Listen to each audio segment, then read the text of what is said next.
Hello बच्चों, अब कुछ क्वेश्चंस करते हैं। तो पहले कुछ क्वेश्चन लिख लेते हैं।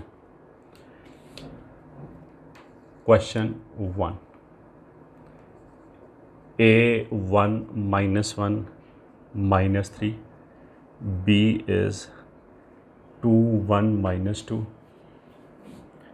and C is -5 2 -6 are position vector of the vertices of triangle ABC. Then find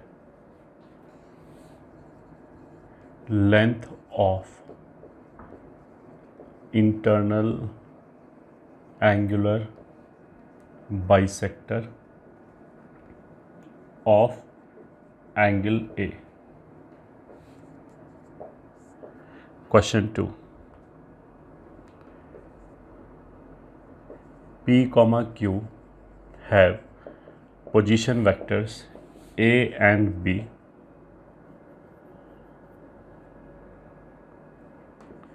and x, y divides PQ internally and externally.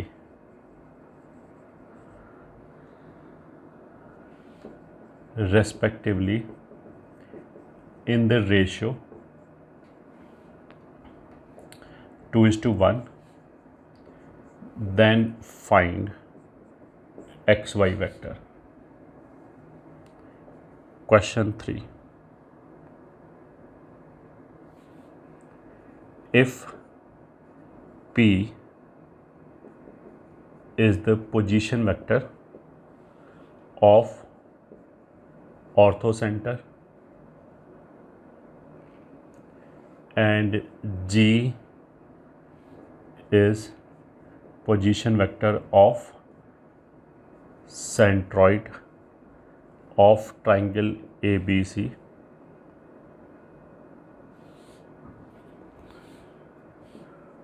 where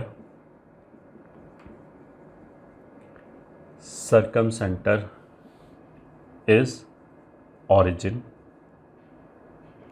If P is equals to lambda G, then find lambda. Question number 4. A vector has components 2P and 1 with respect to a rectangular Cartesian system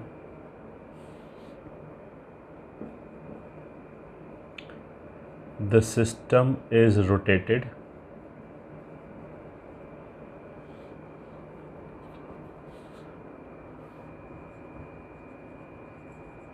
through 30 degree in anti-clockwise direction about origin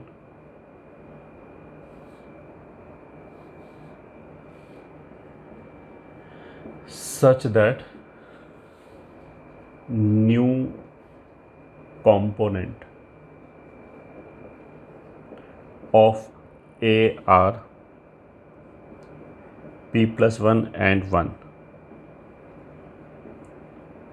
then find P. ठीक है, ये कुछ questions हो गए।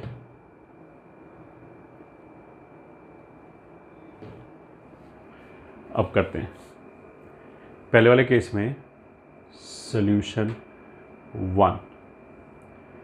ऐसे मान लिया ABC दे रखा है, A is 1 -1 -3, B is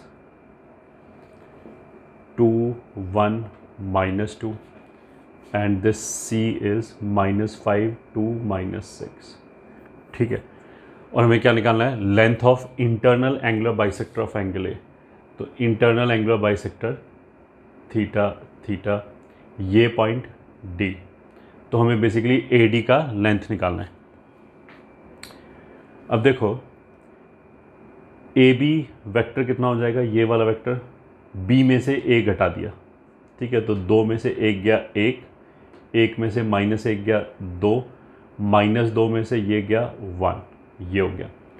ऐसे ही ये वाला वेक्टर कितना हो जाएगा, इसमें से ये गया -6, 2 में से ये गया 3, -6 में से ये गया -3, ये हो जाएगा, ठीक है। तो जो B D is to D C है वो basically this is to this होगा, ये ठीक है। ये 9th 10th में प्रॉपर्टी पढ़ते हैं कि जो एंगुलर बाइसेक्टर है वो ऑपोजिट साइड को एडजेसेंट साइड्स की रेशो में डिवाइड करता है। तो इसलिए हमने ए बी निकाल दिया, that will be root over 1 square plus 2 square plus 1 square, तो that will be √6 and A C will be इसका root over 6 square plus 3 square plus 3 square. तो अगर इसमें से 3 स्क्वायर कॉमन निकाल दें तो यहाँ 4 5 6 ही बचेगा और बाहर आके 3√6 हो जाएगा। तो मतलब A B is to A C √6 upon A C कितना हो गया, √6 अपॉन 3√6, मतलब 1/3। तो A B is to A C की रेशो में ये पॉइंट डिवाइड करेगा विच इज़ 1:3 की रेशो। तो अब सेक्शन फॉर्मूला लगा के डी का पोजीशन वेक्टर निकाल सकते हैं। ये ठीक है, 3 इधर मल्टीप्लाई किया 6, 1 इधर मल्टीप्लाई किया -5 अपॉन 4, ठीक है। फिर 3 इधर मल्टीप्लाई किया 3 और 1 इधर मल्टीप्लाई किया +2 अपॉन 4, फिर 3 इधर मल्टीप्लाई किया -6, 1 इधर मल्टीप्लाई किया -6 अपॉन 4, ठीक है। तो ये हो गया 1/4, 5/4 एंड 0। मेरे को बेसिकली ए डी की लेंथ चाहिए, तो ए डी वेक्टर क्या हो जाएगा या डी ए वेक्टर क्या हो, चलो ए डी ही लिख लेते हैं। डी के पोजीशन वेक्टर में से ये घटा दिया, तो 1/4 में से 1 घटाया 3/4, 5/4 में से -1 घटाया 9/4, 0 में से ये घटाया तो 3।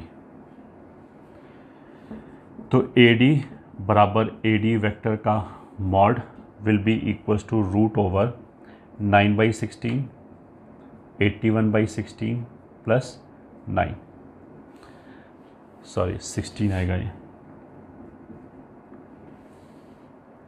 तो 9/16 को कॉमन निकाल दिया तो आ जाएगा 1 + 9 + 16। तो आंसर कितना हो गया, सॉरी 9/16 बाहर आके इसका स्क्वायर रूट 3/4 हो जाएगा। तो दिस विल बी 3/4 √26, ये आएगा।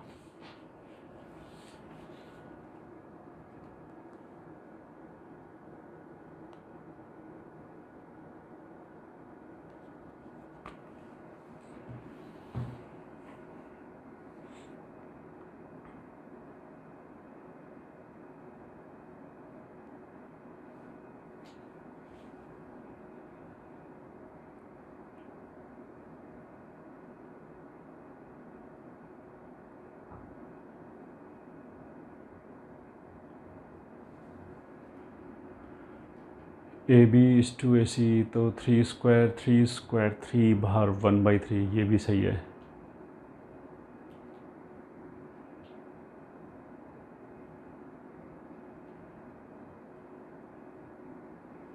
अच्छा हमने ये गलती कर दिया, ये क्या होगा,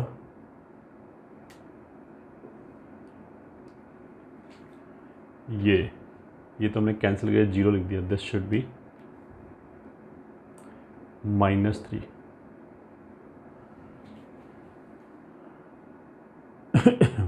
-3 से ये 0 होगा,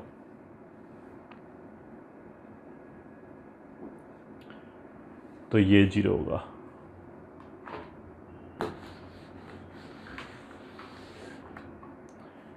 तो 9/16 मतलब 3/4 अगर अंदर निकाला तो 1 + 9 विल बी 3/4√10।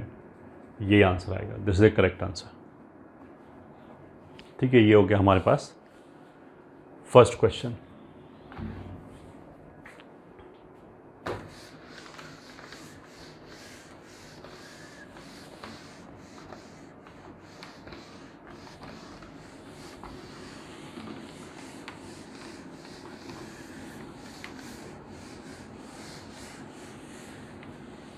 अब आते हैं हम सेकंड क्वेश्चन में। उसने क्या बोला कि P एंड Q 2 पॉइंट हैं, मान लिया ऐसे करके P एंड Q है position vector A and B, मतलब इसका पोजीशन वेक्टर है A वेक्टर, इसका B वेक्टर।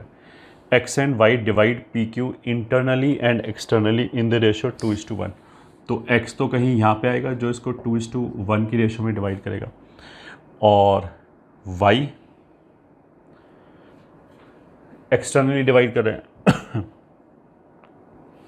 2:1 की रेशियो में, तो ये y आ जाएगा। y के लिए मतलब ये 2:1 का मतलब क्या है, q मिड पॉइंट हो गया।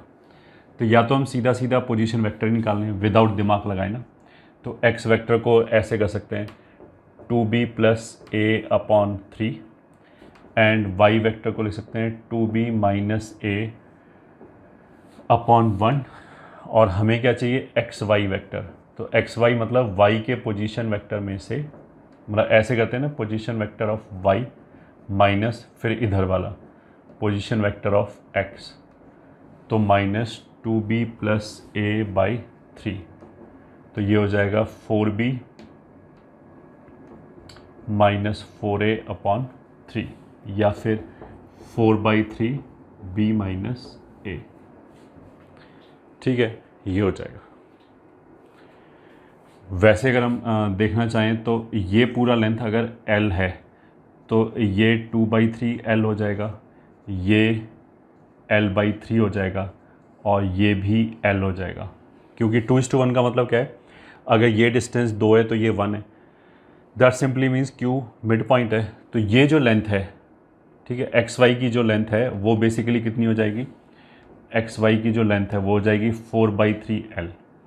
ठीक है, तो अगर मेरे को एक्स वाई वेक्टर चाहिए, मतलब ये वेक्टर चाहिए, तो हम ऐसे कर सकते थे कि ये वेक्टर निकाला b - a, उसको 4/3 से मल्टीप्लाई कर दिया, तो भी डायरेक्टली ये आ जाएगा। ये ठीक है, ये थोड़ा सा शॉर्ट हो जाएगा अगर हम ये ऑब्जर्व कर लें तो।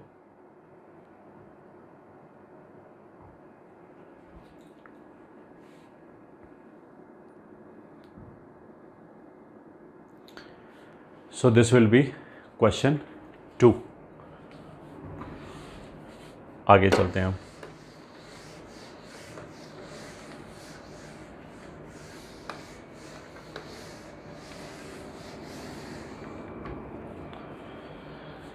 क्वेश्चन नंबर 3 में क्या बोल रखा है, if P is the position vector of ortho centre, ठीक है, G is position vector of centroid. तो एक ट्राइंगल में हमें पता है कि ऑर्थो सेंटर, ठीक है, circumcentre and centroid. Orthocentre मान लिया H है, इसका पोजिशन वेक्टर P बोल रखा है, और सेंट्रॉइड का पोजीशन वेक्टर G बोल रखा है, और ये सरकम सेंटर मान लिया K है, ये इसने ओरिजिन बोल रखा है। तो ये 2:1 की रेशो होती है। अगर ये ओरिजिन है तो यहाँ से जो भी वेक्टर चालू हो रहा है वो उसका पोजीशन वेक्टर है। तो मतलब ये G वेक्टर हो गया और ये P वेक्टर हो गया। अगर ये 2:1 की रेशो है तो जो P वेक्टर है वो ऐसे ही दिख रहा है, 3 टाइम्स G वेक्टर होगा। तो P vector 3 times G vector होगा, तो लैम्डा का वैल्यू कितना हो जाएगा, 3। ये ठीक है, बहुत सिंपल है, ऐसे आंसर आएगा।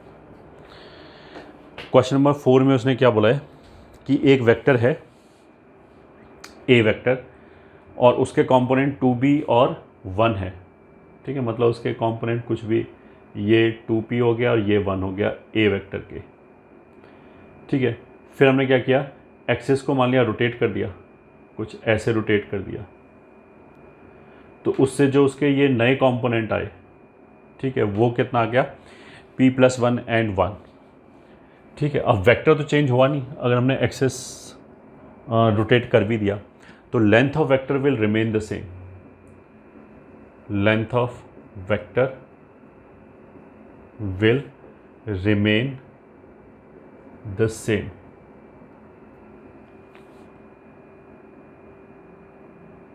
रेक्टेंगुलर कार्टेशियन सिस्टम मतलब वही एक्स वाई वाला सिस्टम। तो एक्स और वाई के अलॉन्ग इसके पहले कंपोनेंट 2p और ये था,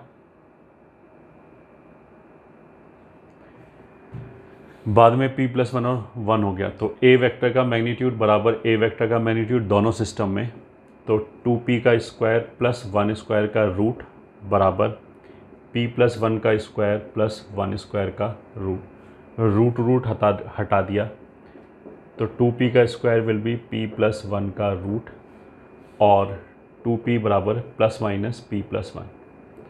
तो अगर हमने प्लस लिया और हमने माइनस लिया तो यहाँ से तो p बराबर 1 आ जाएगा, एक आंसर तो ये हो गया, और यहाँ से p बराबर -1/3 आ जाएगा, ये दूसरा आंसर हो गया। तो ये दो आंसर हो गए।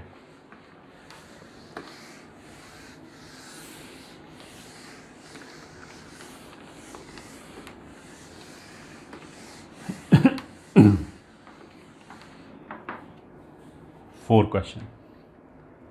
ठीक है, आगे question number 5।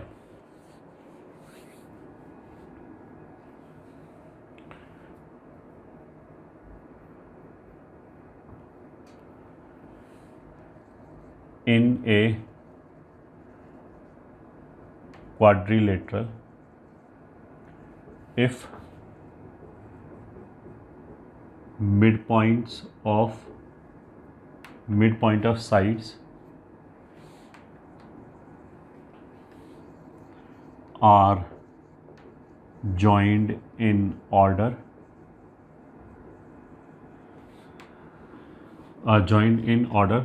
then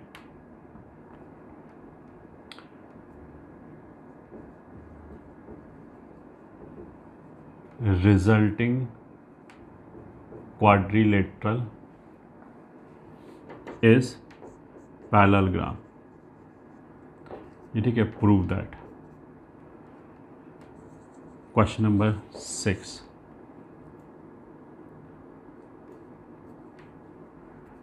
prove that the line joining midpoints of non-parallel sides of a trapezium is parallel to parallel sides and half of their sum। Question number 7, let A, B, C are pairwise non-collinear vectors such that A plus 2B is collinear with C and 3P plus 4C is collinear with A,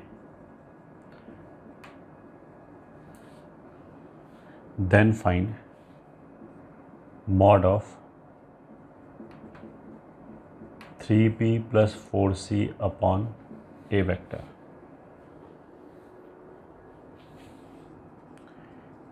Question number 8, if in a triangle ABC sigma PA vector is equals to 0, then identify point P। Question 9, if in triangle ABC sigma A times PA vector is equals to 0, then identify P where A, B, C are side lengths.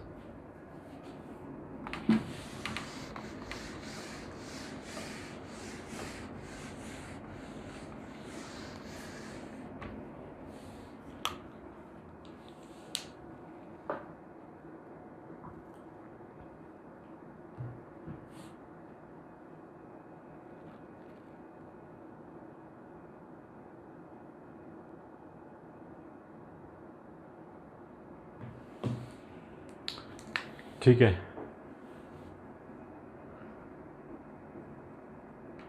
Solution 5।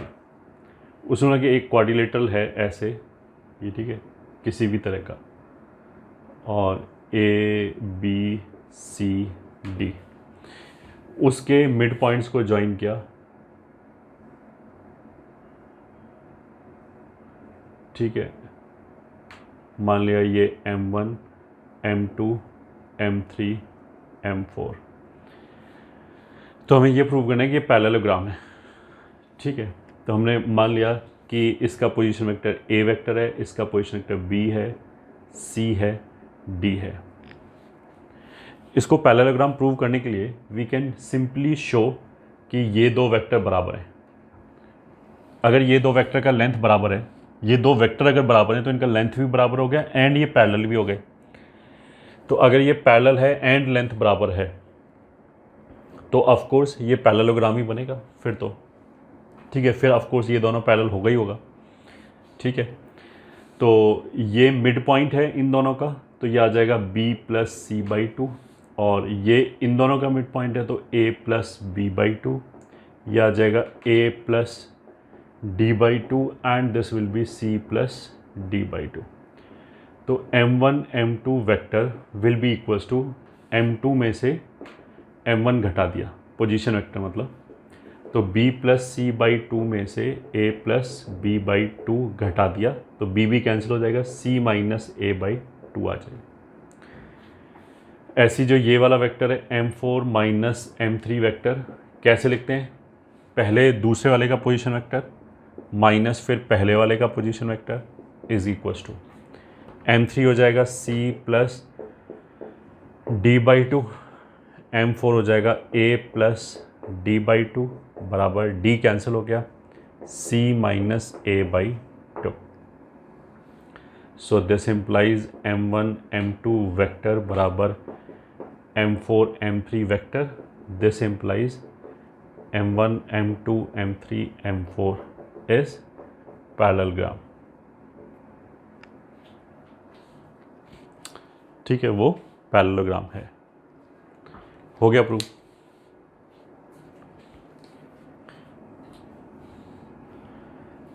ठीक है, 6th question में prove that the line joining mid points of non parallel sides of A, ये मान लिया एक trapezium है, ठीक है। तो इसको मान लिया हमने ABCD। तो देखो कैलकुलेशन कम करने के लिए हम क्या बोल सकते हैं, मान लिया ये ओरिजिन है, ठीक है। मान लिया इसका पोजीशन वेक्टर B वेक्टर है, मतलब ये B वेक्टर हो गया। इसका पोजीशन वेक्टर D वेक्टर है तो मतलब ये D वेक्टर हो गया। ये पूरा वेक्टर D वेक्टर हो गया क्योंकि ओरिजिन से चालू हो रहा है। ट्रेपेजियम का मतलब है कि ये दोनों पैरेलल हैं, तो इसको कोई नया वेक्टर मानने की बजाय हम ये इन्फॉर्मेशन यहीं पे यूज़ कर लेंगे, ये इसके पैरेलल है। तो उसके लिए हम क्या मान लिया, ये मान लिया λB हो गया। तो उससे अपने आप पता लग गया कि ये वेक्टर इसके पैरेलल है, और जिस हिसाब से हमने डायरेक्शन दिया है उसके हिसाब से लैम्डा पॉजिटिव है, ये भी पता है। तो बेसिकली ओरिजिन से C तक पहुंच जाओ, रास्ते में जितने वेक्टर मिले सबको जोड़ दो तो वो C का पोजीशन वेक्टर आ जाएगा। तो इस हिसाब से C का पोजीशन वेक्टर हो जाएगा D+λB, ठीक है। ये हमने मान लिया।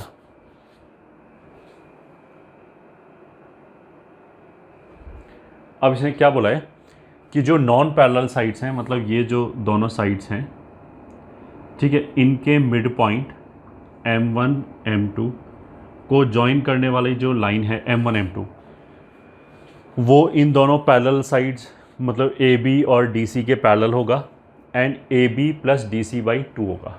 ये दो चीज़ प्रूव करनी है, ठीक है। तो कोई बात नहीं, M1 M2 वेक्टर निकाला हमने, दैट विल बी पहले दूसरा फिर पहला। So this is equals to M2 इन दोनों का मिड पॉइंट है, तो दिस प्लस दिस बाई 2, तो M2 आ जाएगा D plus lambda B plus B/2 minus M1 क्या आ जाएगा, दिस प्लस दिस बाई 2, तो D प्लस 0/2। ठीक है, अब इसमें तुम देख सकते हो D और D कैंसिल हो गया, तो ये आ गया लैम्डा प्लस 1/2 B वेक्टर। ठीक है,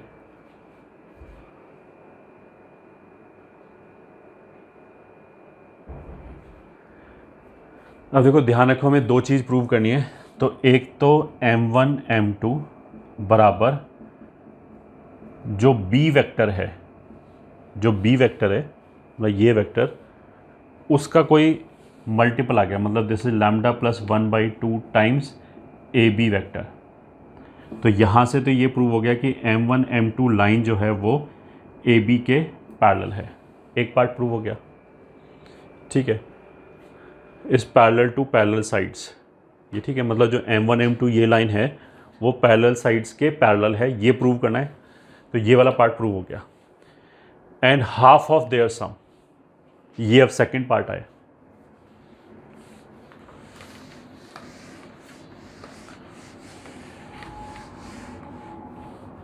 सेकंड पार्ट के लिए हमने ऐसे किया, M1 M2 वेक्टर बराबर कितना लिखा था, lambda plus 1/2 times B vector.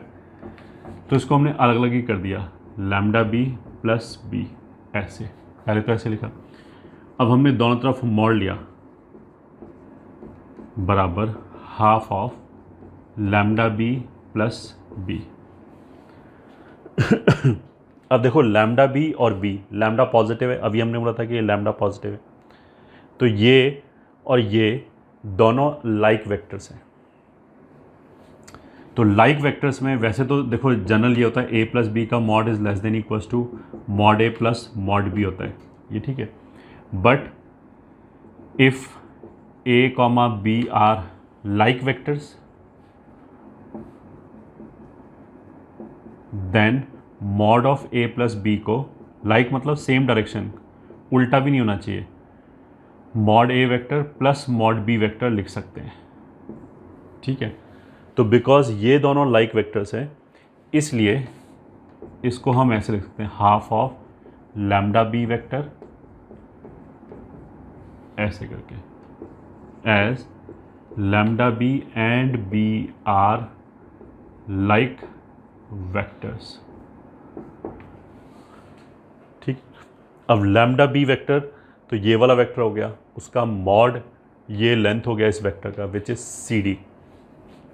तो यहाँ से M1 M2 वेक्टर का मॉड मतलब M1 M2 length is half of CD plus B vector का मॉड मतलब AB। तो इसमें जो दूसरा पार्ट था एंड हाफ ऑफ देयर सम, तो जो पैरेलल साइड्स हैं उनके सम का half will be this line, तो वो प्रूव हो गया। तो हेंस प्रूव्ड सेकेंड पार्ट।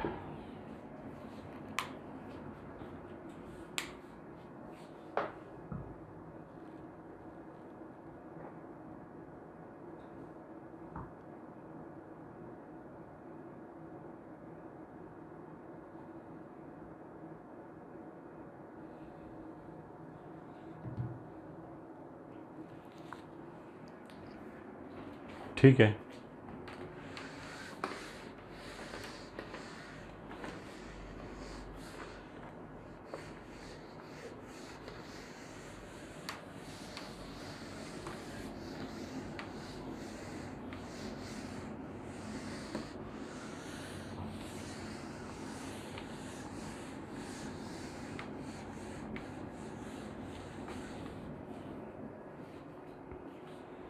चलो question number 7, let A B C are pairwise non collinear vector.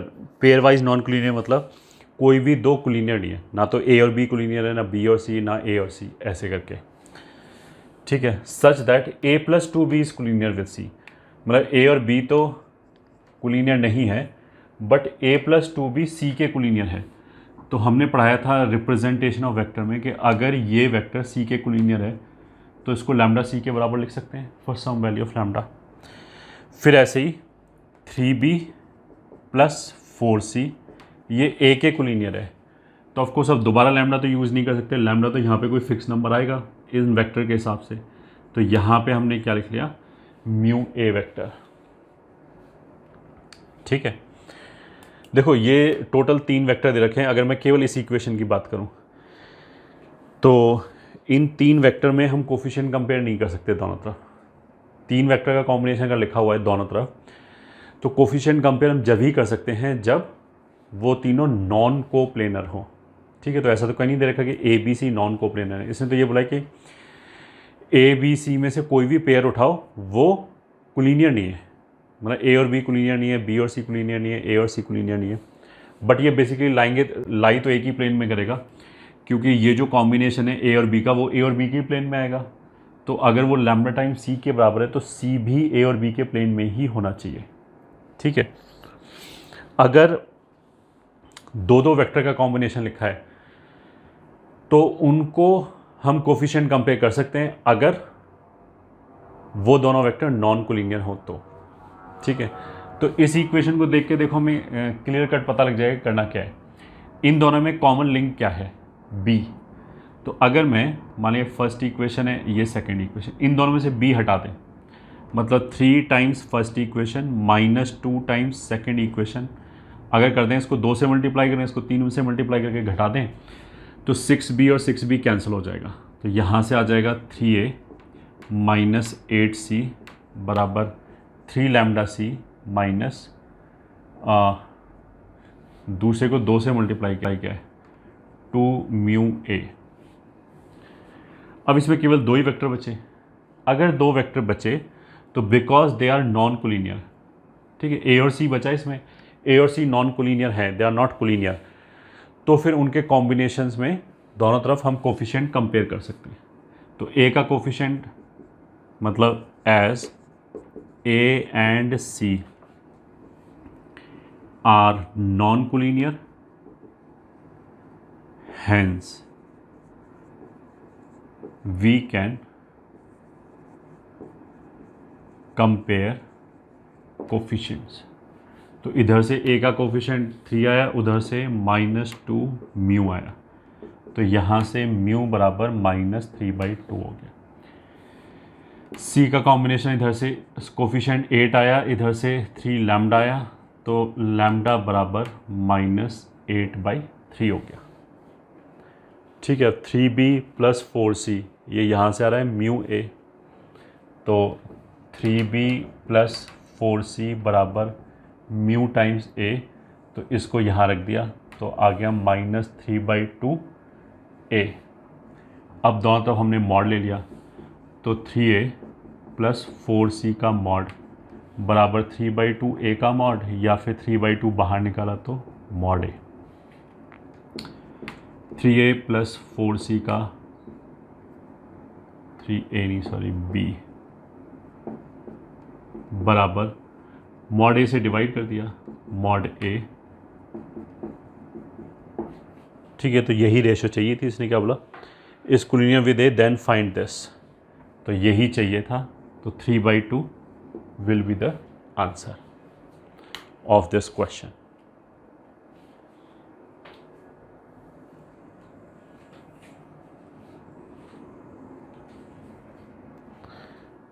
ठीक है, ये हो गया।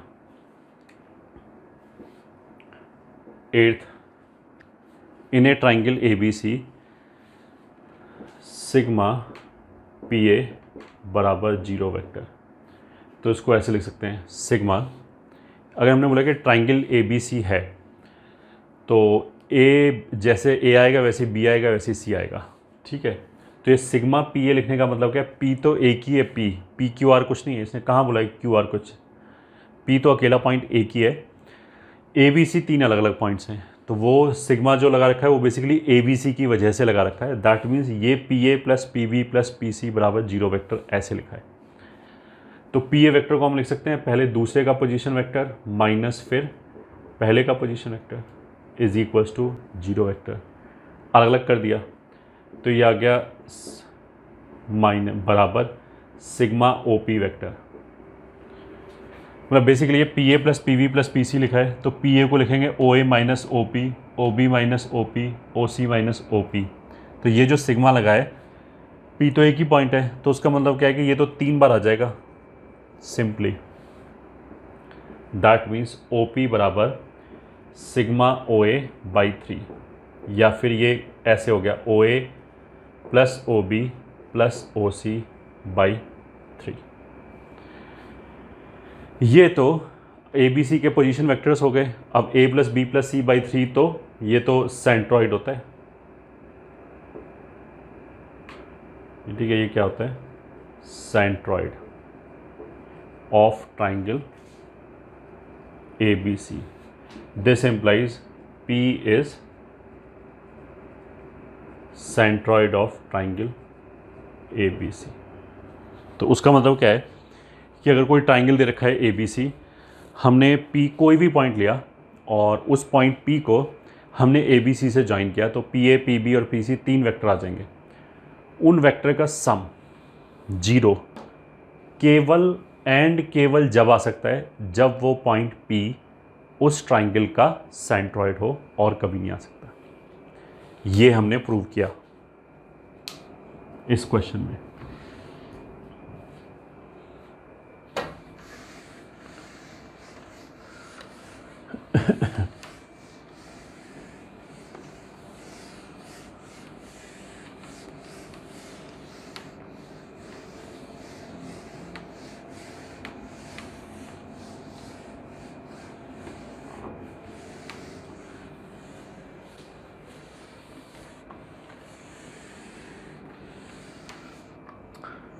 ठीक है, अब क्वेश्चन नंबर 9।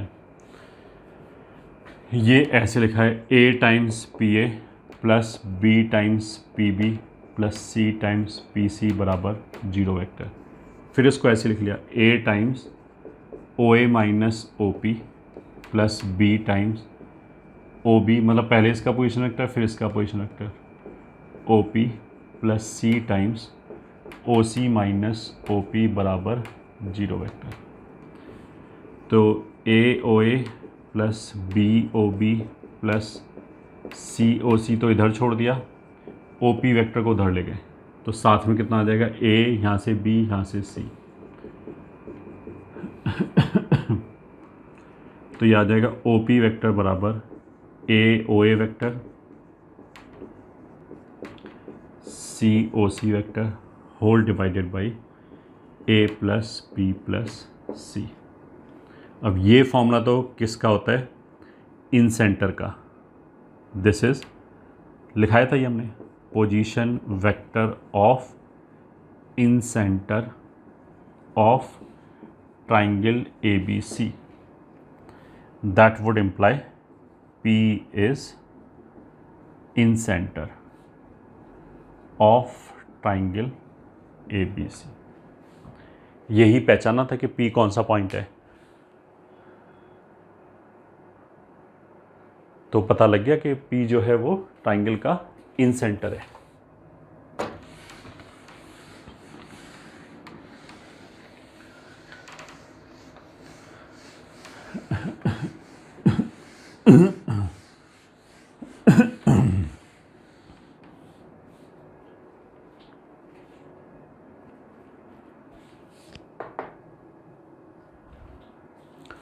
आगे चलते हैं।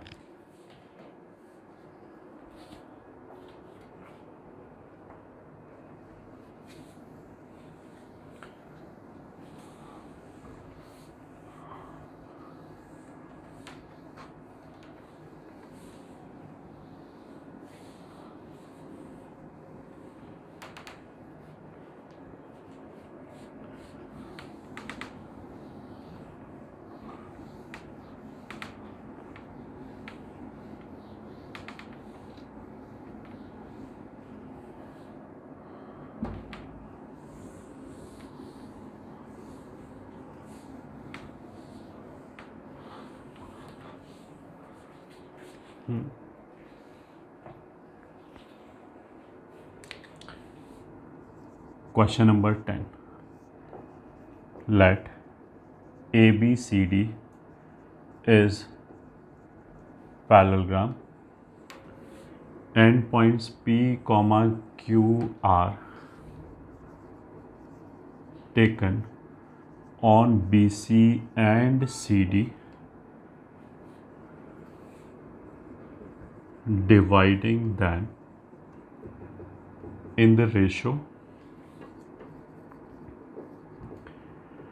1:4 and 3:2 respectively. Then find the ratio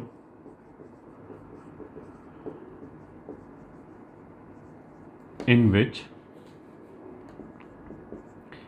AC divides PQ. ये एक क्वेश्चन हो गया. Question 11.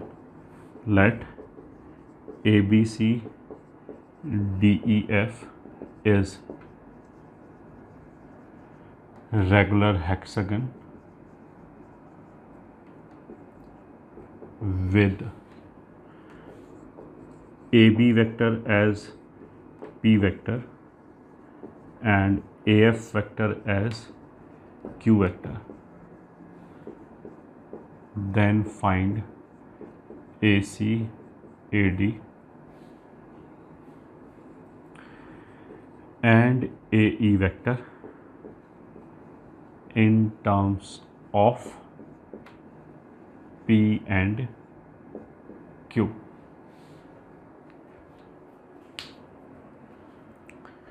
In terms of P and Q.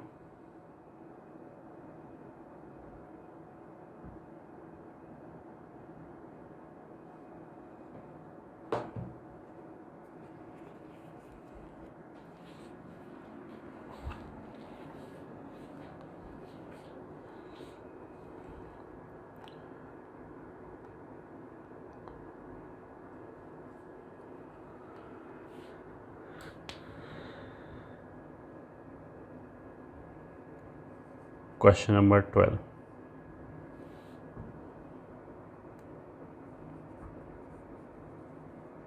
Let 4 points A be 1, 3, 1, C 4, 3, 1 and D 4, -1, 1. Taken in order are vertices of A rhombus, B trapezium, C cyclic quadrilateral, D none of these.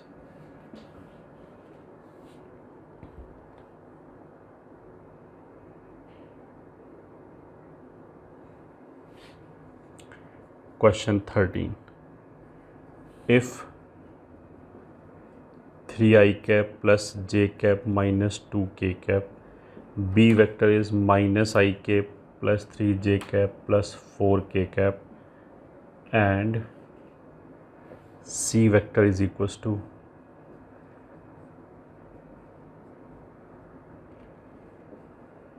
form the sides of triangle ABC, then find length of median bisecting the vector C.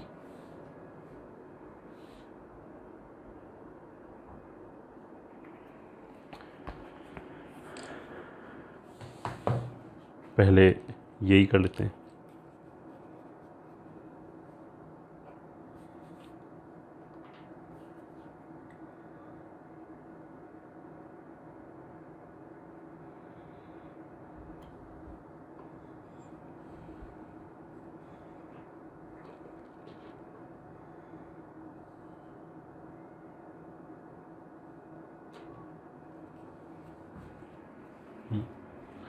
Question number 10 में क्या बोला गया है कि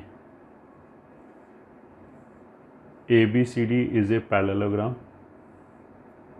तो ये मान लिया ए हो गया, बी हो गया, सी हो गया, डी हो गया।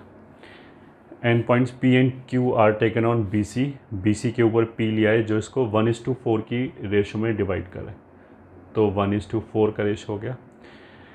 क्यू सी डी को, अच्छा अगर सी डी बोला है तो सी की तरफ से चलेंगे, 3:2 की रेशो में डिवाइड कर रहा है, तो ये 3:2 की रेशो में डिवाइड कर रहा है। Then find the ratio in which A C divides P Q. तो इस तरह के क्वेश्चन में कभी भी जैसे उन्होंने ये इसको डिवाइड कर रहा है, तो जो पॉइंट ऑफ इंटरसेक्शन है वो हमने आर मान लिया, ठीक है।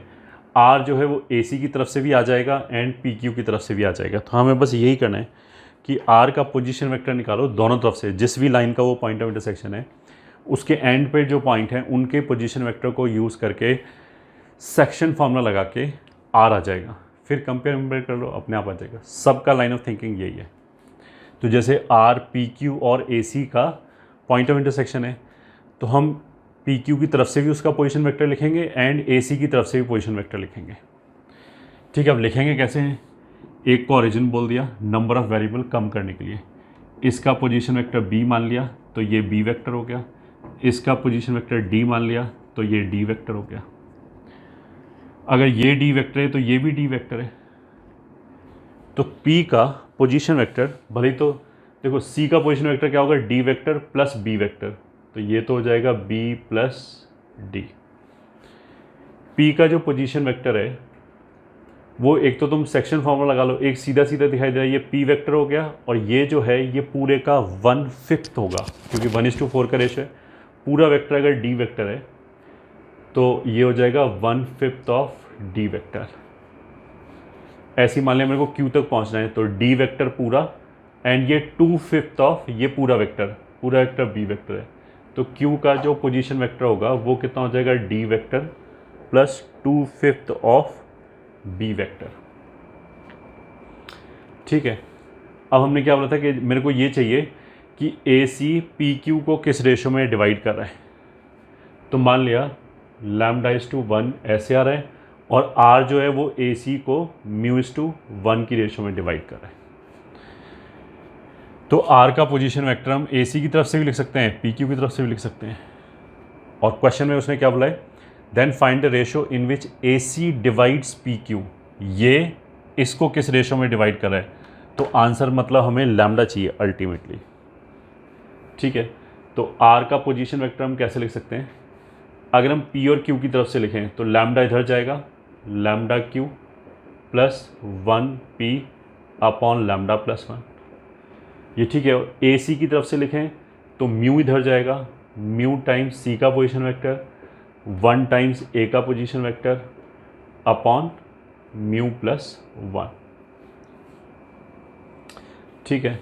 This implies lambda times Q कितना हो गया, डी प्लस 2/5 बी, पी हो गया B plus 1/5 D whole divided by lambda plus 1, mu times C is B plus D plus A तो 0 है तो यहाँ तो कुछ आएगा नहीं, अपॉन म्यू प्लस 1,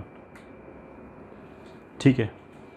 अब अगर ये पैरेललोग्राम बनाएं, ये जो पैरेललोग्राम बनाने के लिए हमने दो एडजेसेंट वेक्टर लिया, एक बी वेक्टर और डी वेक्टर, तो ये दोनों वेक्टर कोलिनियर ऐसे हो ही नहीं सकते, ये तो नॉन कोलिनियर होगा, नॉन पैरेलल होगा, तभी तो पैरेललोग्राम बनेगा, वरना बनेगा ही नहीं। तो here we have got a relation between B vector and D vector, और वो दोनों वेक्टर नॉन कोलिनियर हैं। वो कोलिनियर होगा तो फिर डायग्राम ही नहीं बनेगा, मतलब कोई पैरेललोग्राम ही नहीं आएगा। तो as B vector and D vector are non collinear, hence comparing coefficients.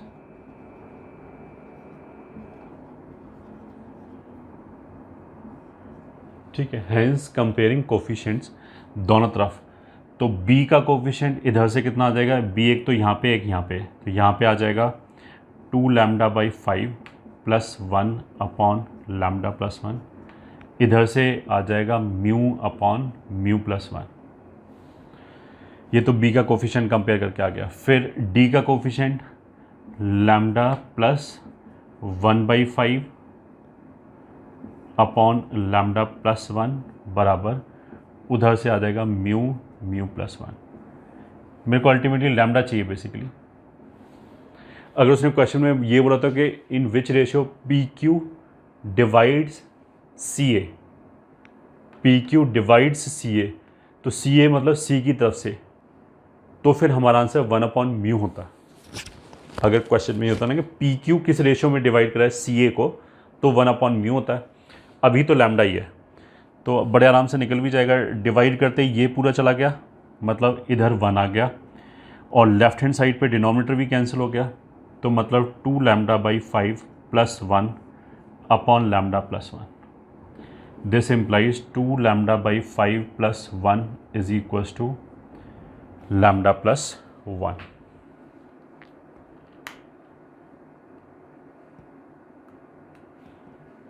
Lambda plus 1 sorry lambda 1/5, तो ये आ जाएगा 4/5 इज इक्वल्स टू 3/5 लैम्डा, और लैम्डा इज इक्वल्स टू 4/3।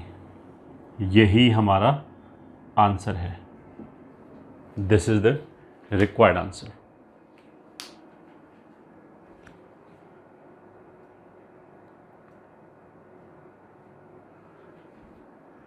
ठीक है,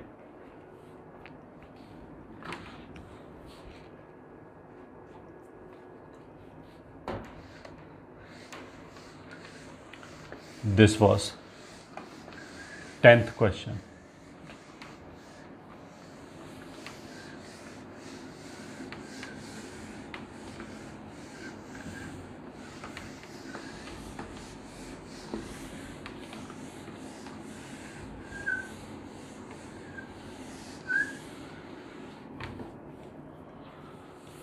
ठीक है, अब आते हैं क्वेश्चन नंबर 11 की तरफ।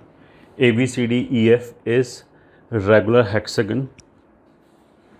ठीक है, तो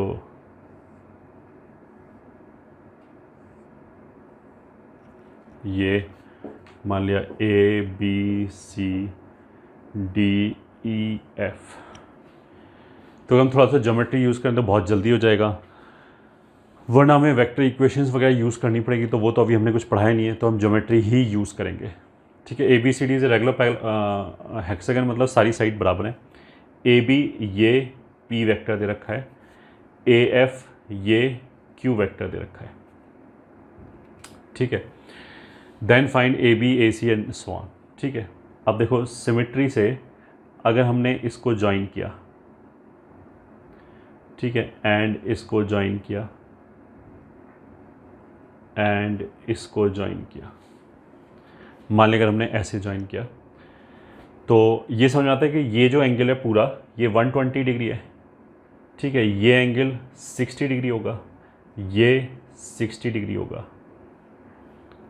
ठीक है, तो ये मान लिया सेंटर है, कुछ भी मान लिया सेंटर K है। ठीक है, then you should be able to understand कि ये वाली जो साइड है वो इसके पैरेलल है, मतलब ये वाला जो डायगोनल है वो इन दोनों के पैरेलल है।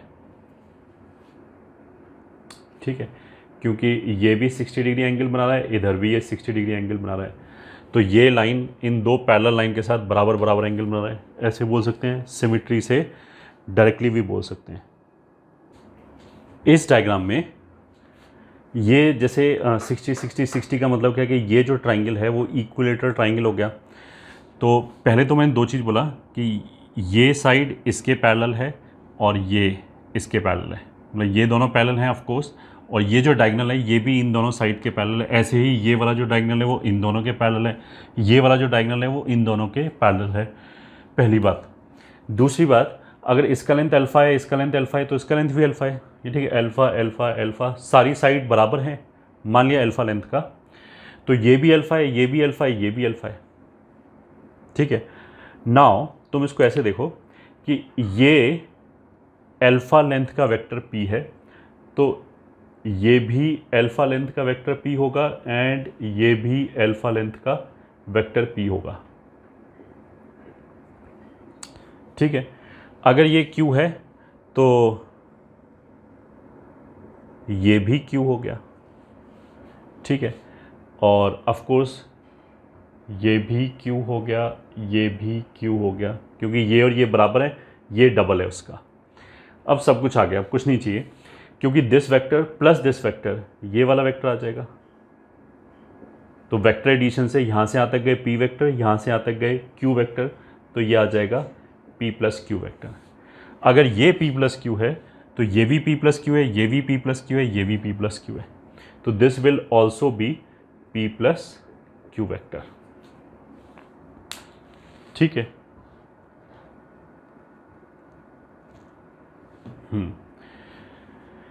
अब भाई देख लो क्या चाहिए हमें, ए सी वेक्टर चाहिए, ए से सी तक जाना है, ए से सी तक जाना है, तो p plus P plus Q, p plus P plus Q मतलब 2p प्लस क्यू वेक्टर हो गया।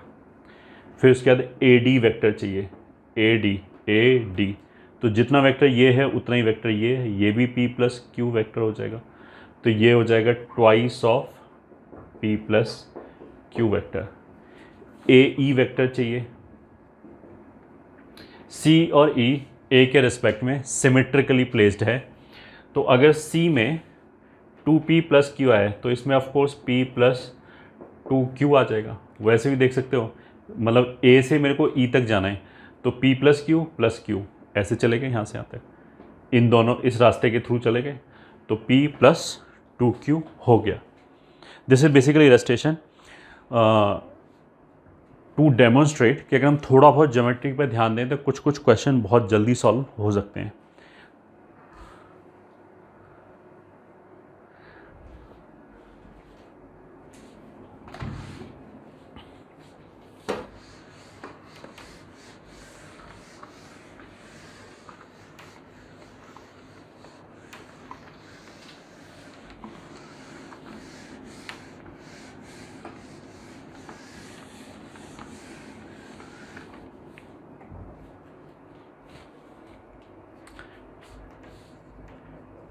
Question number 12. Let 4 points A, B, C, D are taken in order. Are vertices of. ठीक है, देखो इसमें हम क्या नोट कर सकते हैं, क्वेश्चन ये बहुत ईजी है ये। ठीक है, ये जो है ये सब जगह 1 है, मतलब जो z कंपोनेंट है वो 1 है। इसका मतलब क्या है कि ये जैसे x axis, y axis, z axis, तो हमने एक्स वाई प्लेन के पैरेलल एक प्लेन ले लिया ऊपर, एक डिस्टेंस ऊपर, उस एक्स वाई प्लेन के जो पैरेलल प्लेन है एक डिस्टेंस ऊपर, उसके अंदर ये सारे पॉइंट्स हैं। तो हम इसको ऐसे भी कर सकते हैं, अगर हमें समझ में आता है तो, कि हम जेड को लिखें ना 1 मिनट के लिए, अगर सभी बराबर है, ठीक है, केवल ए बी सी को लिखें ऐसे करके ना, a -1, -1, b हो गया 1, 3, ठीक है, c हो गया 4, 3, सॉरी ये -1 नहीं है, +1 है, दिस इज़ +1, ये ठीक है, c हो गया 4, 3 एंड d हो गया 4, -1। ये ठीक है, इन पॉइंट्स को प्लॉट करो, c और d का x कोऑर्डिनेट सेम है, तो d ये हो गया 4, -1 और c ये हो गया 4, 3, ठीक है। b जो है वो 1, 3 है, तो y ऐसे ही सेम है, तो ये b हो गया 1, 3। a जो है x कोऑर्डिनेट 1 तो इसी लाइन पे आएगा, y कोऑर्डिनेट -1 तो इस लाइन पे आएगा, तो ये a हो गया विच इज़ 1, -1, ठीक है। अब इन दोनों के बीच का डिस्टेंस तो बेसिकली कितना हो गया 4, और इन दोनों के बीच का डिस्टेंस हो गया 3, तो मतलब ये क्या बोलते हैं, रेक्टेंगल है। रेक्टेंगल है तो रोम्बस नहीं बोल सकते, ट्रेपेजियम नहीं, साइक्लिक क्वाड्रिलेटरल होगा, मतलब ये ऑफ कोर्स एक सर्कल तो पास कर ही जाएगा इससे, चारों पॉइंट से ऐसे करके, तो सी ऑप्शन करेक्ट हो गया। So this was question number 12। आगे चलते हैं क्वेश्चन नंबर 13 पे।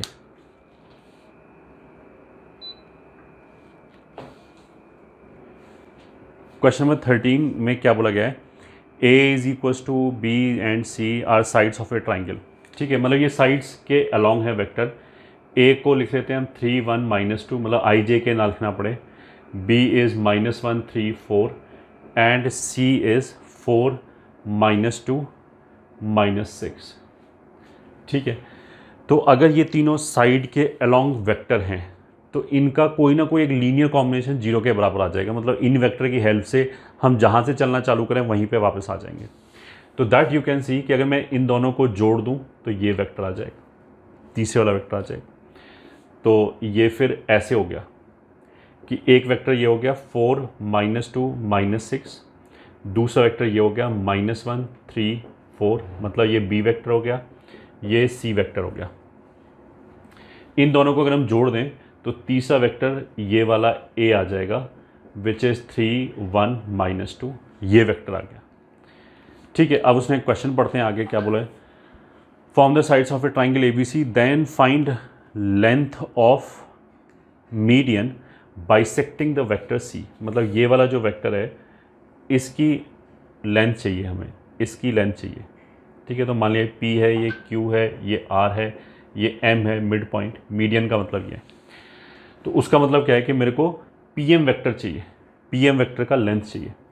तो सबसे पहले तो हम इसको ऐसे बोल सकते हैं, PM इज़ PM वेक्टर का mod which is equals to, अच्छा PM वेक्टर, इन दोनों वेक्टर को अगर हम देखें, एक वेक्टर तो ये QP वेक्टर, एक QM वेक्टर, दोनों के इनिशियल पॉइंट सेम है, फाइनल पॉइंट को ज्वाइन किया है और जिस तरफ जा रहा है उसमें से दूसरे को घटा सकते हैं। तो इसको हम ऐसे लिख सकते हैं, QM vector minus QP vector, ऐसे लिख सकते हैं। तो QM वेक्टर जो है, ये जो QM वेक्टर वो तो पूरे का आधा हो जाएगा, तो इसको अगर हम आधा करेंगे तो 2 -1 -3 minus QP vector 3 1 -2 3 1 -2। So this will be, 2 में से 3 गया -1 -1 -2 -3 -1, तो √6, ये आंसर आ गया हमारा।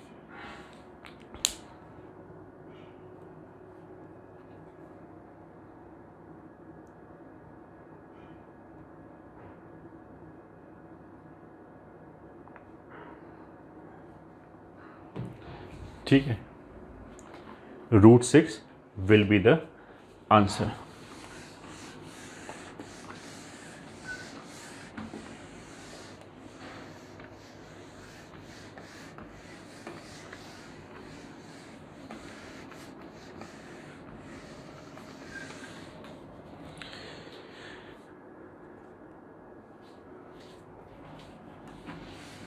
चलो 13 questions.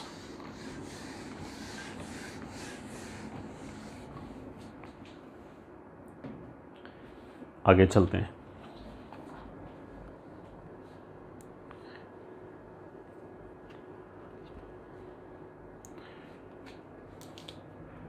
Question number 14, a vector of magnitude along the normal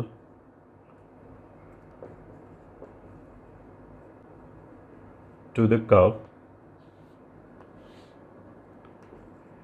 3x square plus 8xy minus 2y square equals to 3 at its point p1, 0.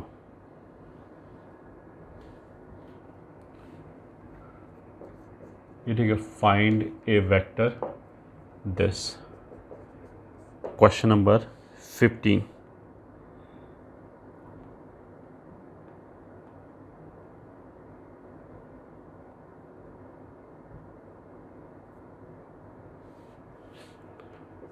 If 3 points with position vectors 1ab, a to b and ab3 are collinear in space,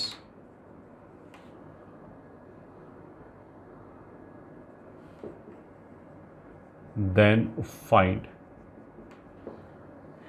a plus b।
चलो पहले यही करके देखते हैं।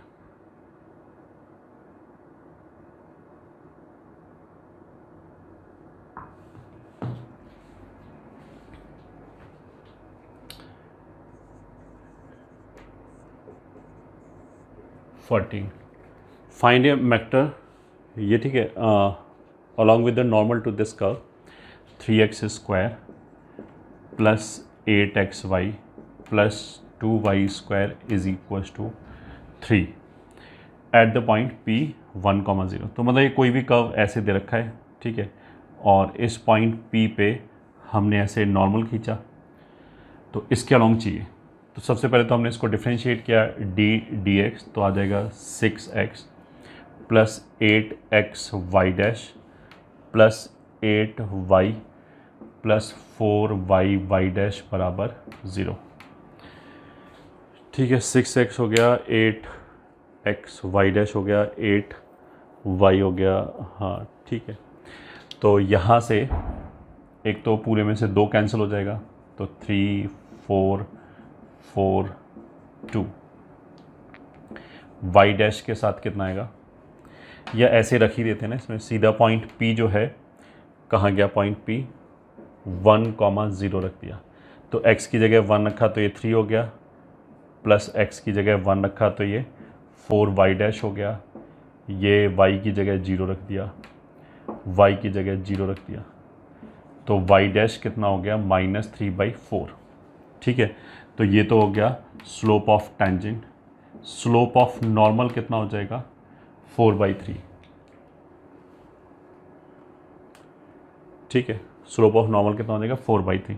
तो मतलब इसका slope 4/3 है। अब तुम इसको ऐसे समझ सकते हो कि जैसे मान लिया हम x एक्सिस y एक्सिस की बात करें, एक लाइन है, ये एंगल थीटा बना रहा है, ठीक है, और हमारे tan थीटा की वैल्यू 4/3 है। तो हम ऐसे कर सकते हैं कि अगर ये 4 है तो ये 3 है, तो इस वेक्टर को, मतलब इस लाइन के अलॉन्ग वेक्टर को I can assume 3i plus 4j, ऐसे लिख सकते हैं। ठीक है, तो इसने क्या बोला है कि हमें find A vector of magnitude 10 along the normal of this. ठीक है, तो 10 लेंथ का वेक्टर चाहिए। तो हम क्या करेंगे, 3 प्लस रिक्वायर्ड वेक्टर। अब देखो नॉर्मल की कोई डायरेक्शन तो होती नहीं, इधर भी हो सकता है इधर भी हो सकता है, ठीक है। तो फिर इसलिए तो हमने प्लस माइनस लगाया, ठीक है। और डायरेक्शन ये है ही vector 3i plus 4j cap. 3i plus 4j cap का मैग्नीट्यूड कितना हो जाएगा 5, तो इसको हमने 10/5 कर दिया, ठीक है। 10/5 करने से क्या हो जाएगा कि 5 से तो ये यूनिट वेक्टर बन गया और 10 से मल्टीप्लाई कर दिया तो 10 मैग्नीट्यूड का वेक्टर आ गया। तो ये कितना हो जाएगा 2, तो plus minus 6i cap plus 8j cap, ये हो गया,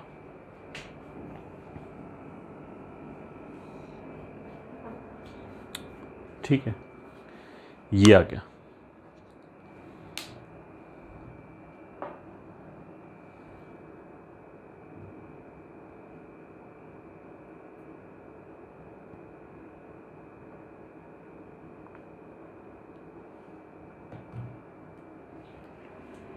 ये हो गया question number 14।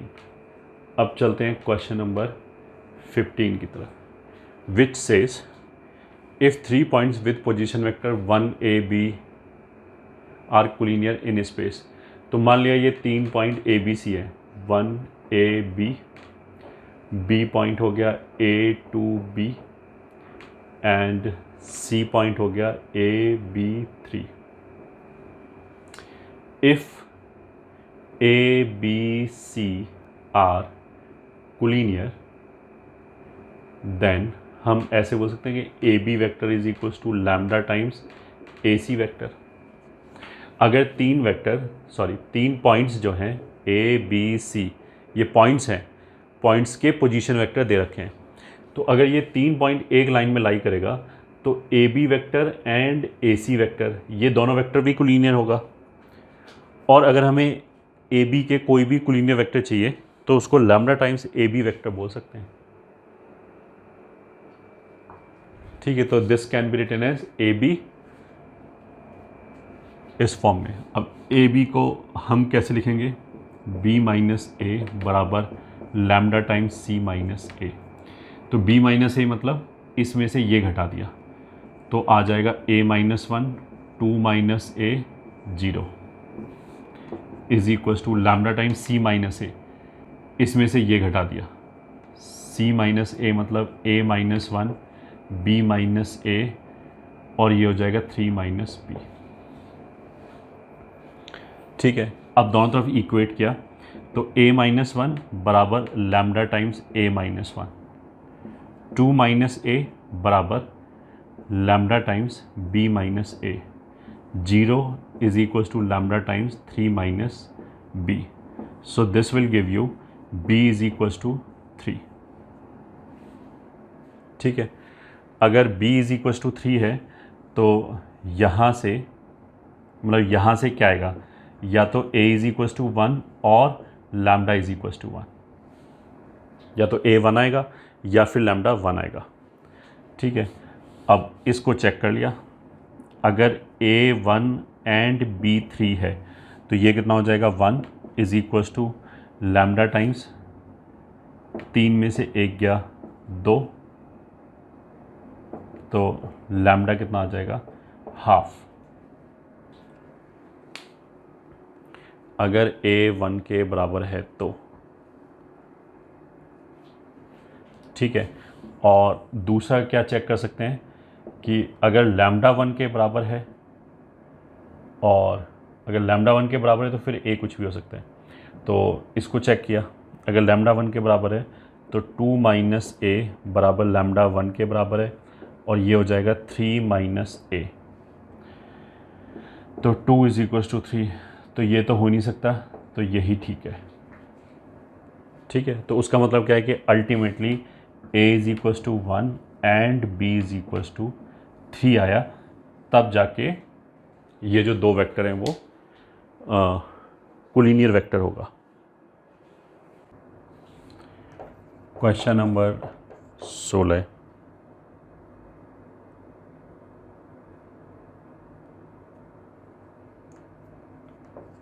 if DEF are midpoints of BC, CA and AB of triangle ABC, then find AD plus BE plus CF. Question number 17.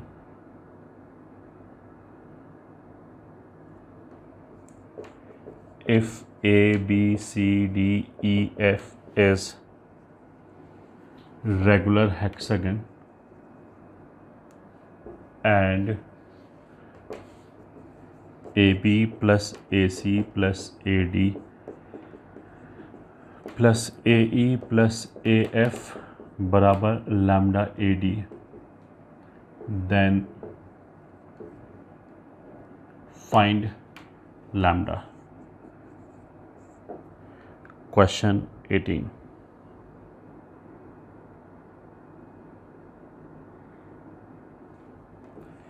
A vector of magnitude 14 lies in XY plane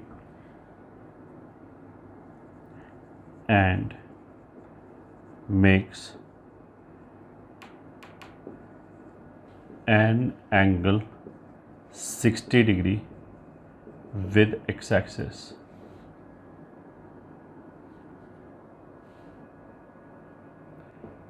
Then the vector is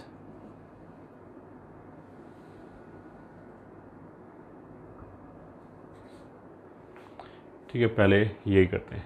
question number 16 में उसने क्या बोला है, if DEF are mid points of ABC DEF इसके mid point है, then find AD, मतलब sigma AD vector चाहिए, AD vector. ठीक है, अब ये समझ में आता है कि अगर ये G है, या फिर इसको ऐसे ही बोल सकते हैं, मान लिया इसका पोजीशन वेक्टर A वेक्टर है, इसका B वेक्टर है, इसका C वेक्टर है, तो ये B प्लस C/2 हो जाएगा। तो इसको लिख सकते हैं sigma OD minus OA which is equals to sigma OD मतलब D का पोजीशन वेक्टर, वो हो जाएगा B vector plus C vector by 2 minus A का पोजीशन वेक्टर, वो हो जाएगा A vector. So this is equals to sigma B plus C minus 2A vector और हाफ बाहर निकाल दिया। ठीक है, तो B plus C minus 2A vector, ये तो ऐसे ही जीरो वेक्टर हो जाएगा। जीरो वेक्टर क्यों हो जाएगा, क्योंकि अगर यहाँ पे सम करेंगे तो B, एक बार B प्लस C आएगा, एक बार B प्लस A आएगा यहाँ पे, और एक बार B यहाँ पे -2 के साथ आएगा। तो दो बार तो प्लस के साथ आएगा, एक बार माइनस के साथ आएगा, तो कैंसिल हो गया। या इसको ऐसे बोलते हैं सिग्मा B सिग्मा C और सिग्मा -2A। तो sigma B is nothing but A plus B plus C, sigma C is nothing but A plus B plus C, और ये हो जाएगा -2 of A plus B plus C। तो total cancel हो जाएगा। ठीक है, फिर question 17, if ABCDEF is regular hexagon. तो ऐसा क्वेश्चन तो अभी किया था कि ABCDEF is a regular hexagon, और ये वाला वेक्टर हमने अल्फ़ा मान लिया, ये बीटा मान लिया। तो हमने ऐसे बोला था कि ये वाला जो वेक्टर है ये बेसिकली अल्फ़ा प्लस बीटा आ जाएगा, क्योंकि अगर ये बीटा है तो ये भी बीटा है, तो this plus this alpha plus beta आ जाएगा। तो AB plus AC plus AD plus AE plus AF बराबर लैम्डा AD बोला है। ठीक है, तो AB जो है वो कितना हो जाएगा, अल्फ़ा प्लस AC ये हो जाएगा, ये अल्फ़ा प्लस बीटा है, तो ये हो जाएगा 2 alpha plus beta plus AD A D हो जाएगा twice of alpha plus beta, A E हो जाएगा अल्फ़ा प्लस 2 बीटा, और ए एफ वो हो जाएगा beta, is equals to lambda times A D कितना है, twice of alpha plus beta. तो लेफ्ट हैंड साइड से 2 अल्फ़ा, 3 अल्फ़ा, 5 और 1 6, तो 6 अल्फ़ा आ गया, बीटा 1 बीटा, 2 बीटा, 3 2 5 और 1 6, तो 6 टाइम्स अल्फ़ा प्लस बीटा हो गया। ये हो गया 2 lambda alpha plus beta, that implies lambda is equals to 3। ये हो गया हमारा क्वेश्चन नंबर 17।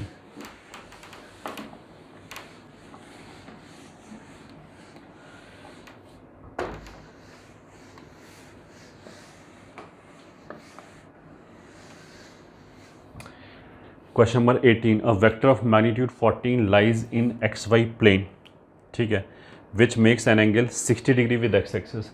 बेसिकली अगर एक्स वाई प्लेन में लाई कर रहा है, ठीक है, तो मान लिया direction angle alpha beta gamma है, मतलब एक्स एक्सिस के साथ ये, वाई एक्सिस के साथ ये, जेड एक्सिस के साथ ये, तो इसके साथ अगर 60 डिग्री आ रहा है, ठीक है, और गामा 90 डिग्री आ रहा है, ठीक है, अगर एक्स वाई प्लेन में लाई कर रहा है और एक्स एक्सिस के साथ 60 डिग्री बना रहा है, तो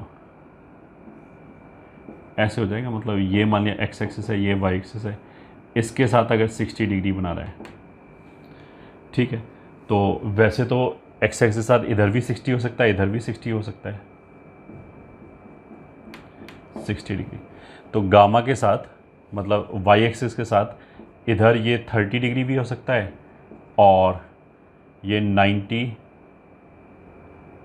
मतलब ये एंगल कितना हो जाएगा, अगर इधर 60 है तो इधर 30 हो गया, तो ये एंगल कितना हो जाएगा 150 डिग्री, ठीक है। तो जो यूनिट वेक्टर होगा इस डायरेक्शन के अलॉन्ग वो तो ऐसे ही होगा, cos alpha, cos beta, cos gamma, ठीक है। कॉस गामा तो हो गया 0, कॉस बीटा हो गया प्लस माइनस √3/2, कॉस अल्फ़ा हो गया हाफ, ये यूनिट वेक्टर हो गया, और 14 मैग्नीट्यूड का चाहिए तो 14 हो गया, ठीक है। तो 14 को अंदर ले आए तो आ जाएगा 7 एंड प्लस माइनस 7√3, मतलब अगर वेक्टर वाइज बात करें तो 7i प्लस माइनस 7√3j, ये वेक्टर हो गया।